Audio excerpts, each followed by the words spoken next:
Going? I'm back, but in a different context. So, if you guys saw the title of this stream, this is my series where I'm going to talk you guys through story development. So, just a little bit of background info on what this particular section or these episodes of the stream is about and where it comes from. If you guys don't know me already, you know I'm like the consummate multitasker, supremely bored of just sticking to one thing, and I am like the mother of all generalists. I love dipping my toe in anything and everything creative. I have my sort of small niche area of creativity, and that's basically the entertainment industry.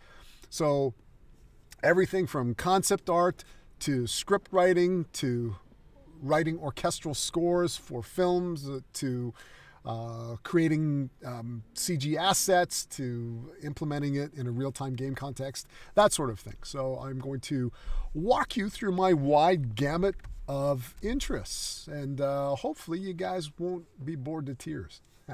So just a little background. I did have a series called The Writer's Room, which only lasted 3 episodes, and there's a huge issue behind that. Actually, I think I have more than 3 episodes. But it started on my YouTube channel.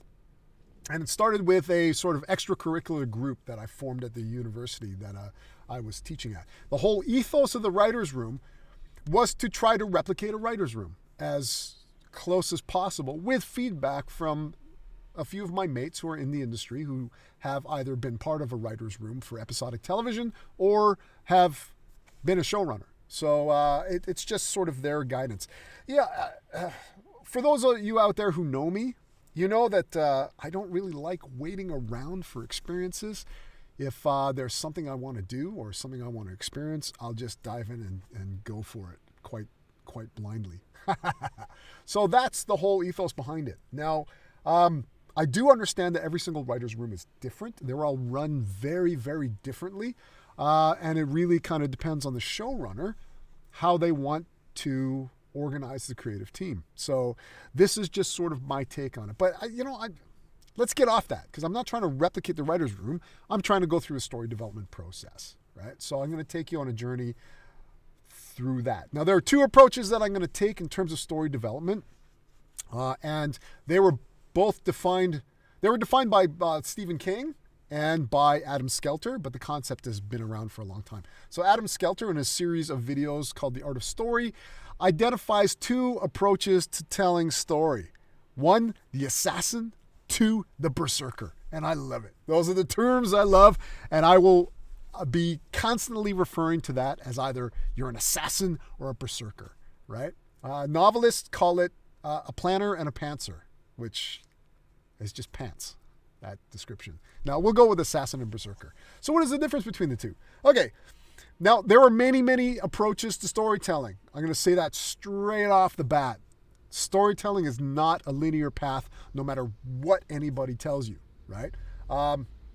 But there are 2 roughly drawn camps, right? Now, the assassin is a planner. Very, very careful, very meticulous, will spend a fair amount of time mapping out their strategy, and then with a single surgical strike, execute their story, right? So that's one side of thing. And very much I'm in that camp, and we'll talk a little bit about that. The other camp are the berserkers. No plan, no meticulous strategy, just there's the enemy, attack, right? And this is oftentimes referred to as a pantser or fly by the seat of your pants writing. You know the characters you want to talk about.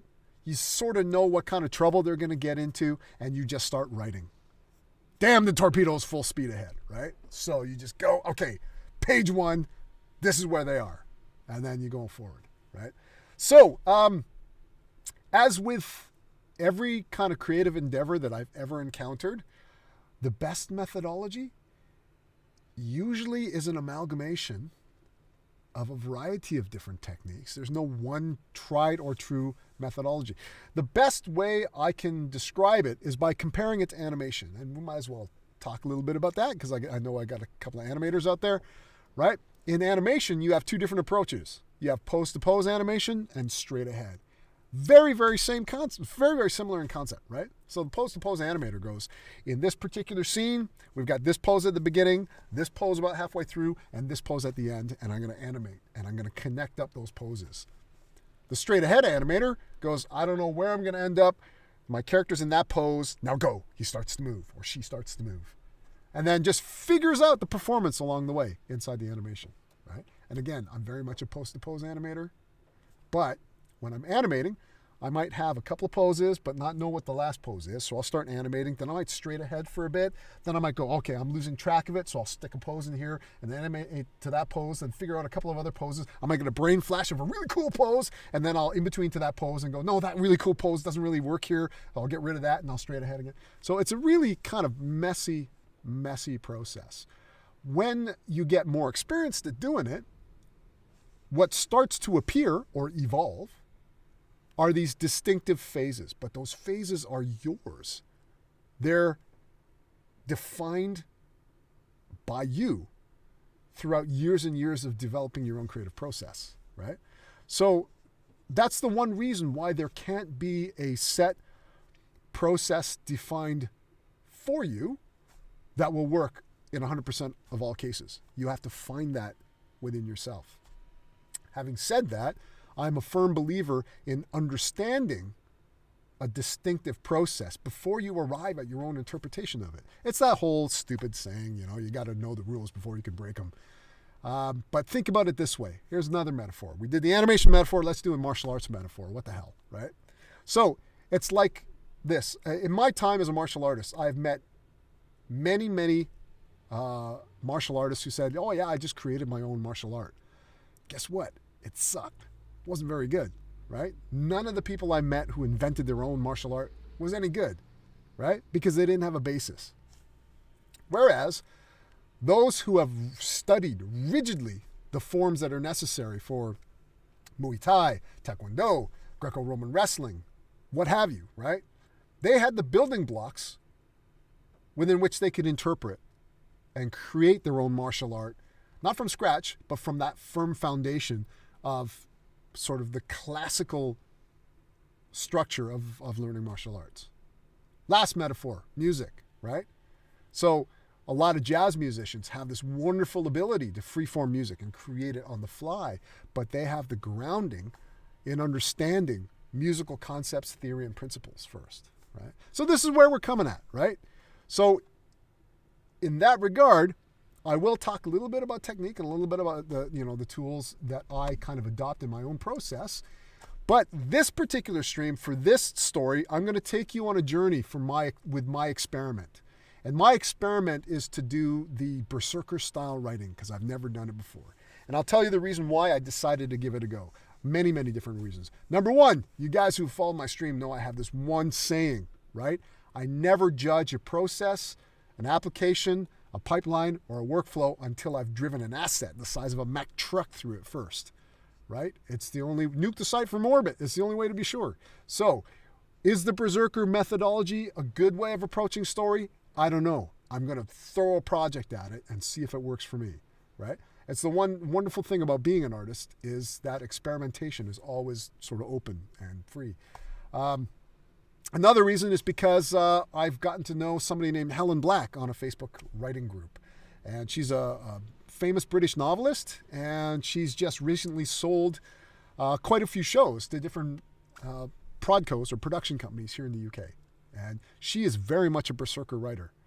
And so this idea that if you don't pre-plan your writing, you will never be successful is garbage. Same with Stephen King. Stephen King says he starts a novel without knowing how that novel is going to end. Now, we can argue the literary merits of Stephen King back and forth and whether he successfully executed story or not, that's up for debate, but it is a technique that's worked for him and he's published. So, that regard, it is my attempt to sort of find something primal within that process to see if I can harvest anything from it. Now, I only decided to do this because I hit a snag about 16, 17 pages in. And I thought I'd stream my process because some of you guys might get benefit from it. One of the things I find very, very difficult about sort of story tutorials is nobody's willing to put their stories on the line. They'll use other films for comparison. Yeah, that's fine. But, that's debating the merits of a creative approach after the fact, right? After it's been through production meetings, after it's been signed off by executive producers, after it's gone to the head of story, and it's gone through that whole process, right? So it's kind of easy to look at a feature film script and break it down because it's been through the pipeline, right? I'm more fascinated in the bricks and mortar. How do you get a story off the ground and running, right? So there's that. And the other side of the coin, a lot of how-to writing books, it's almost as if the authors are afraid to discuss their own ideas. So they'll say, it's like this. And then they'll pull out isolated metaphors that I think maybe they're writing on the fly. Or like, here, I'll break down a dialogue scene for you. Here's two people having a conversation at dinner, and maybe one of them's a spy. And you're like, no, I don't know. That doesn't really kind of work for me, because for me, yeah, we could talk about how individual scenes work, but always, I have in the back of my mind the entire through line for the main character and the entire flow of the whole story, right? So analyzing the bits and pieces, it's kind of like, going to shop class and somebody saying, okay, today we're going to learn how to, make a car, and we're going to spend the entire day studying the differential. Well, no, I need to know I need to have an overview of all of the different working pieces, because just sitting and spending months just studying a differential will not teach me, how a car works. That's a really bad metaphor. Sorry, guys. I got a couple of good metaphors in there, but that one's not quite working for me. But you get the idea. So I'm going to walk you through my process. Now, with this particular story, I'm 15 pages in, and I have cheated a bit.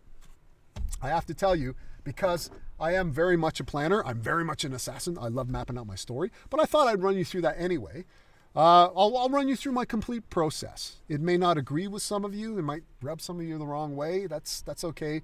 I'm on a journey of self-discovery, so I'm making mistakes and things along the way. Because for me, every creative endeavor, whether it's character design, animation, storytelling, or musical composition, it's about experimenting, right? Experimenting is something that you need to do to engage with your boundaries and your extremes. It's something you need to do so that you can break things and understand why they broke.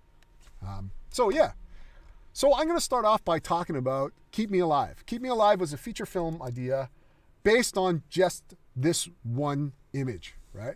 Now, Blake Snyder in his book, Save the Cat, talks about opening image and the importance of the opening image. Well, it doesn't necessarily have to be the opening image. Now, for me, there's an image that would be a powerful metaphor. So, for example, another story idea, I had this vision of a little girl, 10 years old, reading a fairy tale book, and she sat on the edge of the Empire State Building, right on the top floor. Something about that was hauntingly beautiful. Just the immediate, her feet are dangling over the edge, and it's just a sheer drop all the way down to the New York City streets, right? So, and the fact that she's doing something casual, like reading a book, it was interesting. It was interesting. So every now and then I get these interesting images, and I'll go, let's see if we can make a story out of that. So for me, the interesting image was my female character, 20-year-old woman, sitting and injecting vampire blood in her veins. That's it. So this whole kind of idea sprang from that one visual, and I still love that visual. I've been working on this story for a few months now, and that visual has not gone away, so I know it's a good one, right?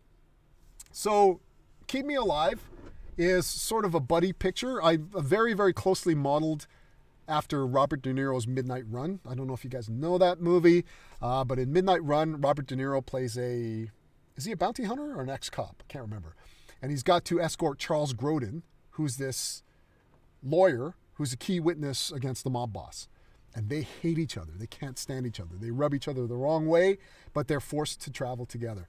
So in my story, I've got this female half vampire who injects vampire blood to gain the full vampire abilities, and she is coupled with the last remaining human alive in this village.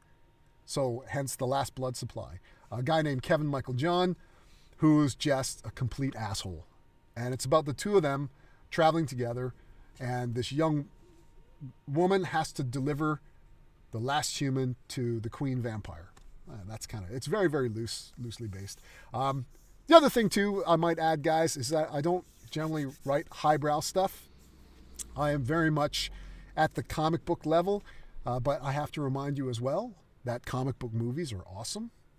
Sci-fi movies like Star Wars, all that kind of stuff is awesome. That's where I live. So I don't really look for concepts that are like uber dramatic. But at the same time, I try to pull the drama out of a very, very simple action concept, right? So that's it. So back in the day, a little bit more background. Back in the day, what I used to do for story planning, and I did this as a storyboard artist and as a writer, is that I use cue cards. And the benefit of the cue card system, right, is that I could put story points. Main character enters bar here. Main character spots some shadowy figure in the background. Something like that. So I'd stick those on cue cards, and I'd put them up against my story wall, which was usually a cork board or a big, huge piece of black cardboard. And then I'd tack it up, and I'd see how the story flowed along the wall. I'm a firm believer in the story wall. I think it's fantastic. It gives you a great overview of the rhythm of your entire story, right? So I really kind of recommend it. Same with storyboarding, where we do little thumbnail drawings and we'd stick them up on a big, huge story wall, sometimes extending across 3 walls all over the studio. It just, man, walking into a story room is like walking into the middle of your imagination. It's a fantastic experience. I love it to this day. To this day, I just recreate story walls everywhere I go. Right? At the university, I'll be like, oh, that lab is empty? That classroom's empty? It's nothing on the walls? Okay, that's my story room. So very much about that. Now, it's only recently, just out of sheer digital convenience, that I've moved to mapping my stories out on Google Drive or on OneDrive. And I used to use a lot of the applications that are out there now for mapping out story and plotting story. There was Dramatica Pro, and there's quite a few different things out there, but it just wasn't for me. So I created a real quick Excel spreadsheet, which I find very, very handy to the way I think. Might not work for you, but for me, it just works. So one of the things that I do inside this Excel workbook is I set up various different ways of mapping out the story. So the first tab will be the synopsis, and here I'll work out major beats. Now, I use a template for figuring out what the film's about. So the major beats would be something like this film is a, and then about, who wants, needs, sets out to, and then encounters a first barrier, second barrier, climax, resolution, and then the main character had changed because of. So these are all questions that I need answered. And they're very basic, but they form the first skeleton of your story, right? And then I break that down into scenes. So here's where I do the majority of my outlining. Now, there's a reason why I like outlining inside of an Excel spreadsheet, because I can take this outline and I can connect that data to something else, right? So I can take each of these Excel cells and attach them to storyboards. So if I felt like it, I could just start doing thumbnails and doodles and that kind of a thing, right? And then this is a further outline that breaks the scenes out even further. And then there's a structure. Now this structure, these items in the structure are actually pulling data from elsewhere in the Excel workbook. But I can sit, this is my digital story wall. I can sit there and map these guys out and see what my character is doing, or my characters are doing through Act 1, through the opening image, through the setup, through the theme stated, whether or not it's a positive or negative experience for the characters, and I can just map that out. And then I can go down to Act 2, which I've split into 2 sections, and then Act 3, and etc., right? This later feeds into a strip board. So if all of my outlining works and is rock solid, right, the strip board is, again, connected to the data in the scenes, right? So really, there's only one page where I'm actually doing any outlining, and it feeds into all of these other pages. And it also feeds externally to my storyboard panels as well.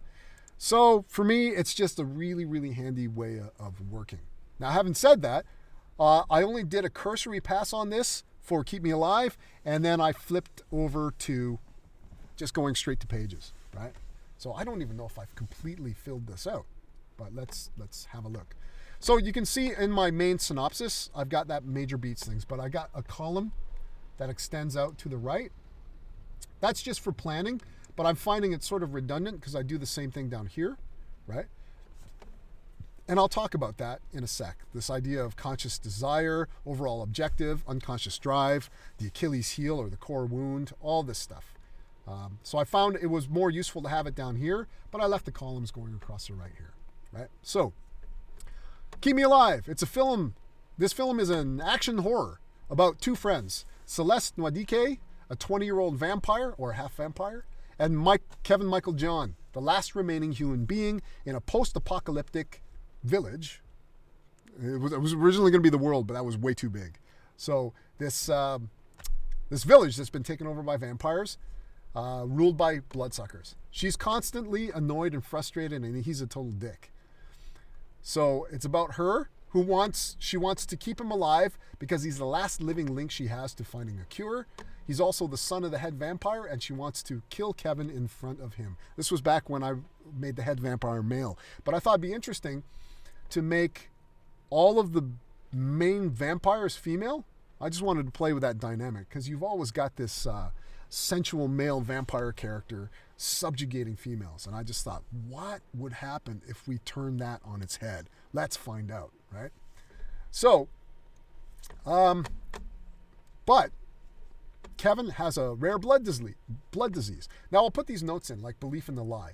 We all have a lie that we firmly believe in, that we won't let go of. So this is one thing I want to map out on at this stage, because I want all of my characters to have to confront that lie that they believed in their entire life, right?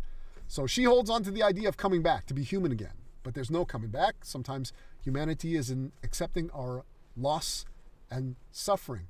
Yeah, the story has evolved since then. You guys will see that. He just wants to stay alive long enough to escape. He secretly kept his daughter and a group of people alive, a la Schindler's List. Yeah, the one thing that I love about this is that I can just freeform chuck the first ideas in my head. They might be cliche, they might be garbage, you might abandon them, but it's really about sketching it out, right? You're sketching your idea out. So this is very much my rough sketch. So identifying the needs. She needs to know that even in the worst states of the human condition, we can still rise. I'm definitely thinking she might be a lot like Lisbeth Salander from The Girl with the Dragon Tattoo. And he needs to know that he is worth something. So I think in my head, initially, I thought of Kevin as a character who just feels like he had a worthless life. Like he had a dead-end job, he did nothing, no social life, etc., etc. And he felt like his life was going nowhere. And him being a sacrificial lamb in this case gives him a sense of purpose. But it's not good. It's suicidal, right? So he needs to find out that he's worth more than just that. Right? So that's an interesting kind of area I'd like to cover with my character. Sorry, the scrolling through the Excel spreadsheet is annoying. But okay, so they set out to.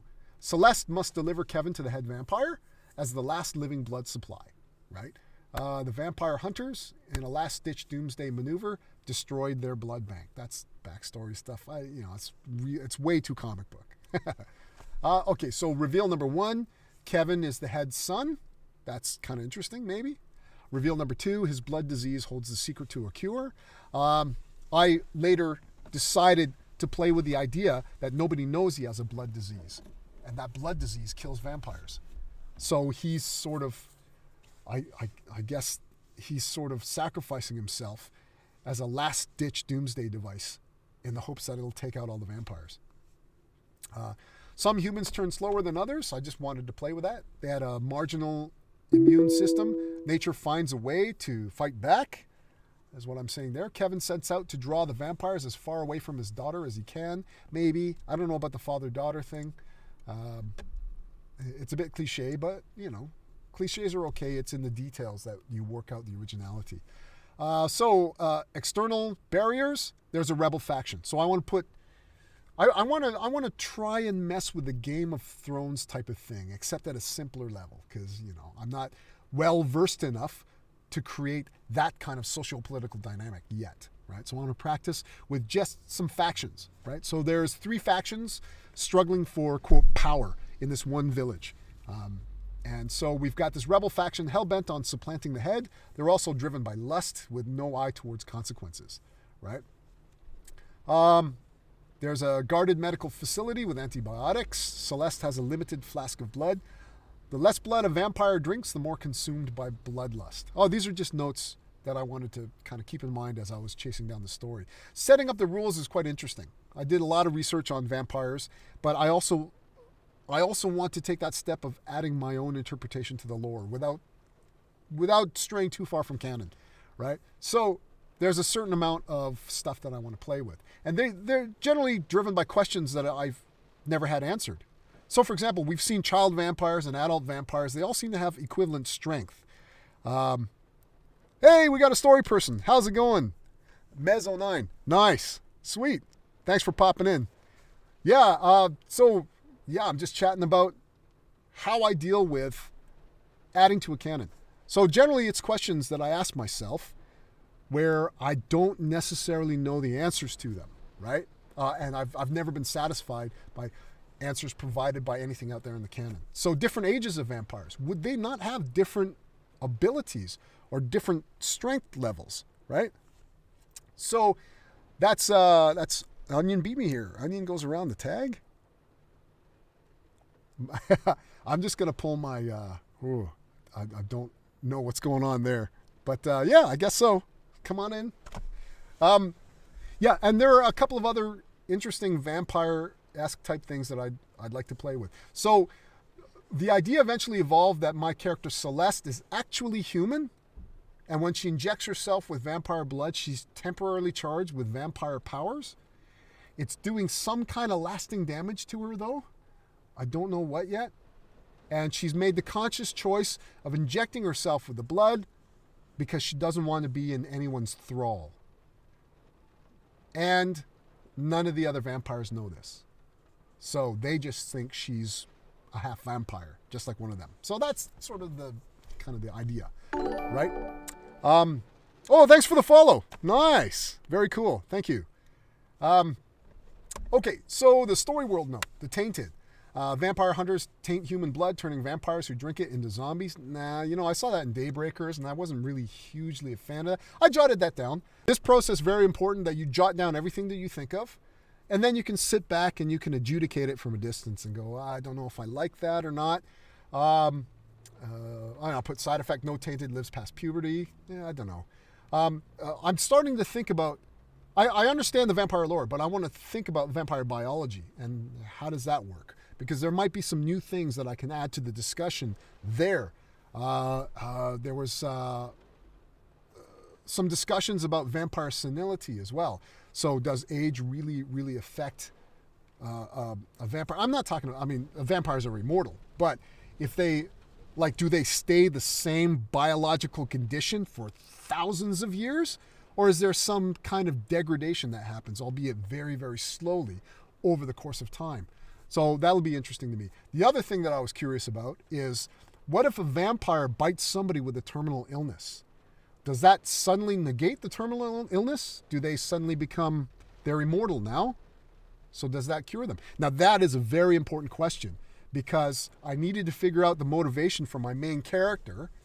And one of the things that you'll see when I go to pages is I introduced a younger sister to the main character, and we talk a little bit about that. Okay, so second barrier, that was a tough one. Big struggle. We always write a story with the first barrier in mind, right? But once they get past that first barrier, what is the second barrier? So you can see that my notes there are quite thin. So external, there are vampire assassins. There's a contract out on Celeste. Yeah, I don't know if I want to go there. I don't want it to be like an assassin competition kind of movie. Head vampire moves to a secret location. I don't know. Kevin's daughter is in trouble. Well, definitely. We got to put the high risk stakes. We've got to turn them around on the characters later on. And then climax and resolution, you can see they're empty. And this is where I come in as a berserker writer. I'm just going to figure it out along the way.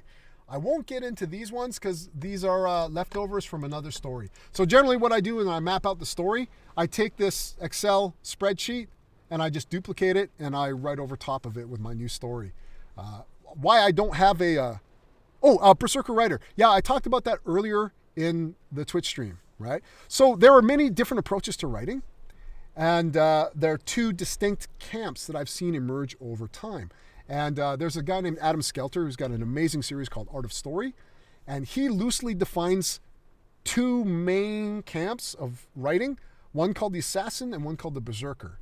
Novelists like Stephen King calls it a planner and a pantser, right? But I like assassin and berserker. So an assassin is a careful planner who outlines everything and then writes their story. A berserker just starts with page 1 and starts writing, right? So the one thing that I love about the berserker methodology of writing is it's very passionate. And it's also slightly scary because you don't know where the story's going. You're just kind of going with it.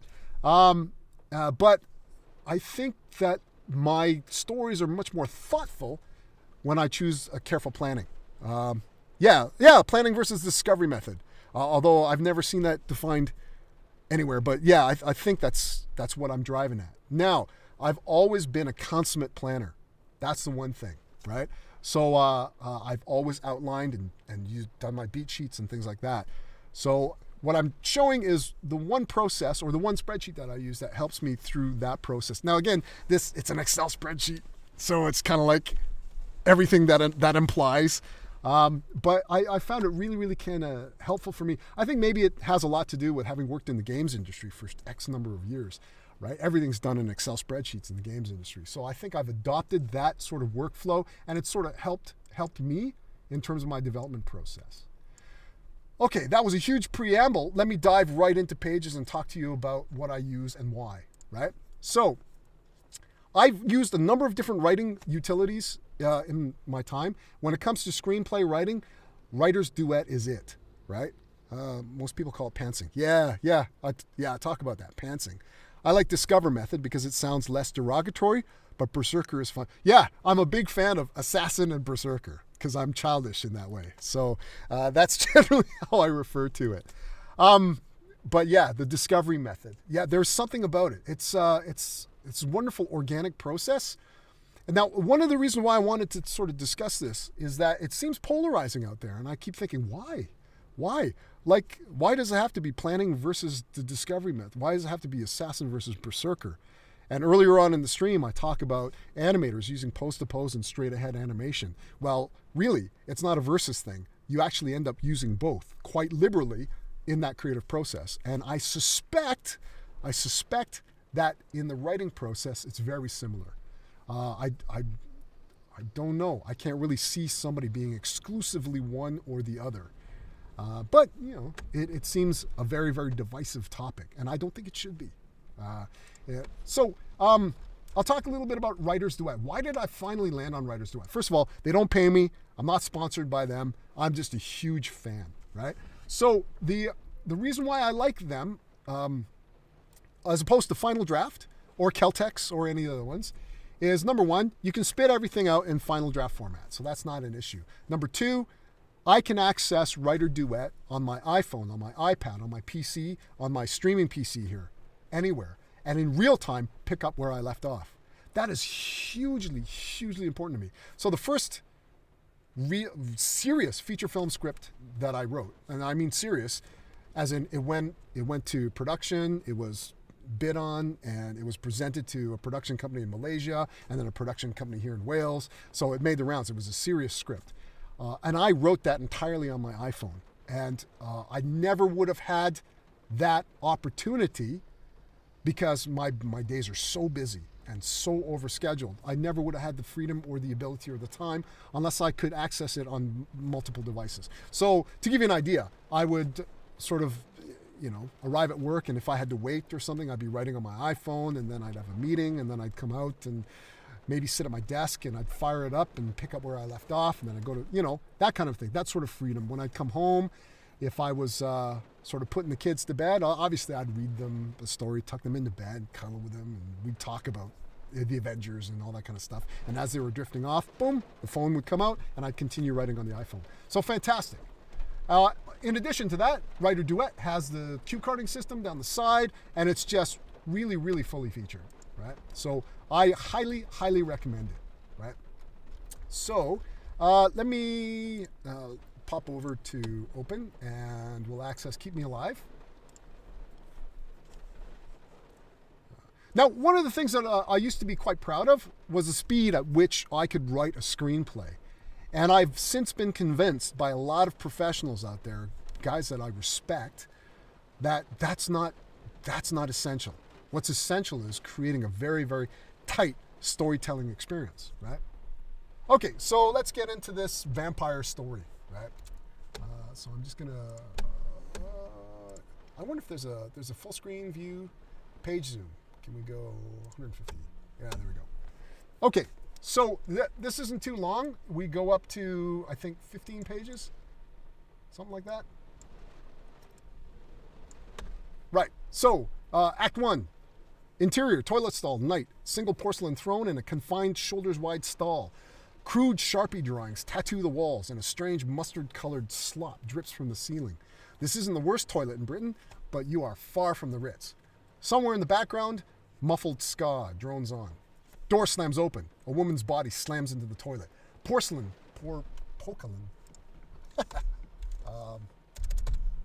cracks and thunks to the floor. I've changed Celeste's name to Ren. So Ren Nwadike, a 20-year-old whose sheer forces of survival has burned the fat on her body down to tight muscle through grunts through the opening covered in blood. She turns the body over to reveal a huge stake through its heart. Her eyes dart to the fangs, which are beginning to recede. Ren sets her jaw, pulls a rig from a pouch at her waist. Surgical tube cinches around her upper arm. She grips it in her teeth. Her movements are hurried but measured. She smacks her arm violently, twice, bringing up a vein. The vampire's face blossoms with ash. She sees it. She stabs the syringe into the side of the vampire's neck. The vampire's body starts dissolving into oblivion. Ren starts to pull on the plunger. The vampire blood in the tube turns to ash, then vanishes. The body disintegrates. Ren's face drops. She slumps against the stall, breathing heavily. The empty syringe drops to the floor, unused. Fuck. Kevin, pre-lap. Perhaps you need a moment to reflect on your current position. Interior, seedy British pub continuous. More ska music, louder this time, setting a weird carnival feel to this rundown seedy pub. A hand plucks the cigarette out of the dead fingers. Oh, there's an edit that's missing from here, guys. So there should be a shot of a severed hand on top of a bar, right? I'm just going to put a note here. Severed hand on top of bar. And I usually do this to remind myself that I didn't write that. It's a note to myself. So there's Kevin off screen. Maybe I am better off dead. I mean, you've put a great big old target on the back of your head. Every vamp from here to the Vale is gunning for you. Maybe this whole business of keeping me alive is bullshit. You ever think of that? Illegal to smoke in British pubs. Yeah. Oh, it's interesting. I just got off a Skype call just earlier today with a producer-director in Australia that I'm sort of working with. And he was struggling over one shot where one of his biker characters has a Harley-Davidson logo on the back of his jacket. So yeah, legal. Not allowed, right? But at the time, I said to him, just get it down, right? Just get it down. We'll work the story workarounds later. I'm not belittling the comment at all. I just know that in the past, I have been hung up for days on stuff like this. So oftentimes what I'll try to do is rush through oh, it was meant as a joke. Okay. All right, I'm carrying on. Okay. So, all right. So, hand flicks ash out of the open, into the open palm of the dead hand. That's a visual again, forgive me for being a concept artist at times, but I really think of these strong visuals. And I love this idea of this guy wearing handcuffs, smoking a cigarette, flicking the ash into a severed hand sitting on the bar. So yeah, I decided to write around that, see if I could create a scene inside of that, right?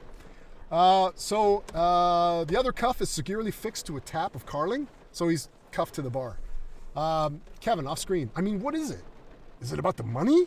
I'm just curious because you seem so motivated. Just beyond him, Ren charges into view, brandishing a pool cue. She assesses the cue and grimaces. Not even close. Ren, where's the fucking key? The smoker twists his wrists as if contemplating the cuffs. Huh. Kevin, you could just leave, but you won't. Ren glares at the chair jammed between the handles of the pub's entrance. She strains as if listening. She grabs the handcuffs by the chain and gives it a violent shake. You fucking ass. Kevin, you could kill me, but you won't. She slams the pool cue down on the bar. The severed hand jumps and rolls off the edge. Ren pulls the syringe from her pouch and proceeds to duct tape it, needle side down, to her left palm. She grabs the pool cue again in her right, slams it against the bar, snapping the tip and creating a point. Kevin, that's the spirit. No more running. Time to face those problems. Take those lemons that life throws at you and make yourself... Ren closes her eyes, her brows furrow. Ren, don't you ever shut the fuck up? She takes a deep breath. When she opens them again, her eyes are an incandescent red. An unearthly screech echoes from just outside the doors. A loud bang shakes a cascade of rust and paint flecks off the door frame. Another loud bang, more rust flakes. The doors explode inward in a hail of wooden shards. A hand slams into Ren's throat as the pub whizzes by around her. She flies over the pool table and crashes into a dartboard at the back of the pub, her assailant driving her head into it. Oh yeah, I made her Celeste. So her attacker is now Celeste. So Celeste, 30, a burly, scrum-ready vampire in punk rock biker leather, snarls at the end of the vice arm locked on Ren's throat. Her eyes blaze with the same incandescent red. Celeste, all right, Ren? You got to forgive my British accent. So I'm trying to write British. I've been living here for 10 years. And so this is my first attempt, well, actually second attempt at trying to write British. I'm very, very aware that I could dangerously trip into Mary Poppins territory and Dick Van Dyke. I'm trying to avoid that. So I'm trying to find the subtleties of regional dialects and all that kind of stuff. So bear with me. Okay, Ren struggles against the vampire's death grip, choking up blood. She swings the pool cue hard. Celeste swats it aside. She leans in. Celeste, the big attacker. I'm sorry. Must have gone to my spam. Didn't get that message, yeah? Did you say, could you please chuck me at the other wall? Well, if you think that best. Celeste hurls Ren at a line of liquor bottles. They explode on impact, popping like glass fireworks. As Ren's limp form drops, she's suddenly grabbed. Celeste flips her through a table. It crumples into splinters. Ren coughs up fresh blood. I'm just wary of the time now because I didn't want to extend past 3 o'clock. But that's sort of the beginnings of me just diving in. This is a first draft, rough draft, right? So I'm just trying to get ideas out on paper. So there's lots of spelling mistakes, missing words, real quick cut and paste. Now, the scene of her injecting herself in the toilet stall happened later on. So we started with a bar fight. My opening shot was a severed hand on the bar. But then I thought, what am I saving that image for, really? Like, the one thing I learned about storyboarding and concept art is if you have a great idea, get it out there straight away and then come up with even better ones as you go along, right? So I thought, you know what? I love that image. Let's put it right in the opening. Toilet stall, body being thrown into the toilet stall. Main character stumbles through and tries to pull blood out and inject herself with it, but misses her chance, right? So this pays back later on because she's not fully vamped out, so she starts losing against this Celeste attacker. So that's kind of the opening. Now, it's going too long. If you go back and look at some really great action films, they're usually past the setup by page 12, right? So this is going far too long. But again, berserker mode, I'm just gunning for it. I want to get the story down the way I see it initially, and then I'll work on pacing issues later. Right. So yeah, I will kind of continue walking through this. If you guys are interested in the story, the next stream I'll be finishing reading through the script because I want you guys to get to where I'm at, and then I'll talk about how I'm approaching this because I've hit this area where I'm pretty stuck. So I want to sort of soldier through and try to kind of get past this one story dilemma, right? And then we'll kind of pick it up from there. So I hope you found this interesting. I really enjoy talking about story, discussing story elements and that kind of a thing. yeah, I'll continue streaming real time the stuff that I'm doing here to try to develop the story. There's a small amount of interest in my premise from a couple of junior producers, but they're yeah, most writers do. Yeah, I hear you. Yeah, so there's a little bit of interest in this idea. Not enough, though, to kind of brag about yet. So I want to kind of flesh this out. What I mean by small interest is just meeting a couple of friends of mine who actually work in production companies and go, "Ooh, that's kind of neat." So that's the interest. And then for you guys out there who are struggling as writers, that little interest is like a lifeboat. And you're just like, okay, I'm going to chase this down, and hopefully I'll get a production company to buy it. So that's kind of where I'm at the moment. But I'm actually more in love with the story. And it's more important to be in love with the story and the characters than to be thinking about production companies, if that makes sense. So there'll be more of this. Again, for those of you who are new to my stream, I have to warn you, I jump between concept art, animation, writing, and musical composition, right? So you just have to kind of watch the title of the stream, and you'll know what topic I will be discussing today. The stream is for like-minded creatives who love just dabbling in everything. And I'm here to tell you, yes, you can do it. Yes, you can become professional at doing it, and you can get paid to be as creative as you want with as many different venues as you want. So to give you an example, one of my favorite positions, oh, is that cool? That's kind of cool. Oh, sweet. Right on. Nice. Thank you. But yeah, I was just going to say, one of my favorite positions in the industry was to work as a previs artist. And as a previs artist, my God, you're a kid in a candy store. So you're really responsible for lighting, directing, animating, musical composition, getting and sourcing the dialogue, actors in the dialogue, and putting together pretty much a mini movie inside of a month. So the deadlines are crazy, but it's Electronic Arts. And that was the most fun I ever had. So I decided, you know what, I'm going to do this as a stream. Right on. Yeah. I'm down with the emojis. That's cool. Sweet. But yeah, and as well, if you guys ever want any stories of what it's like to work in pre-production, especially coming up with new game concepts in Electronic Arts, I will do that as well. And I'll talk to you about my relationship with writers as a previs artist and concept artist, and sort of that whole process as well. But we'll save that for another time. Maybe I'll do an Ask Me Anything kind of stream so we can talk a bit about that. But I really have to go. I went over because I got so into walking you through my process, I lost track of time. Thank you very much for tuning in, and I will talk to you guys later. Have a good weekend, and Monday starts the relaxing week for me, so I'll have a lot more time to pop in here and talk to you guys. Thanks a lot, and thank you for subscribing to me, Mez09. Awesome, welcome, and I will talk to you guys later.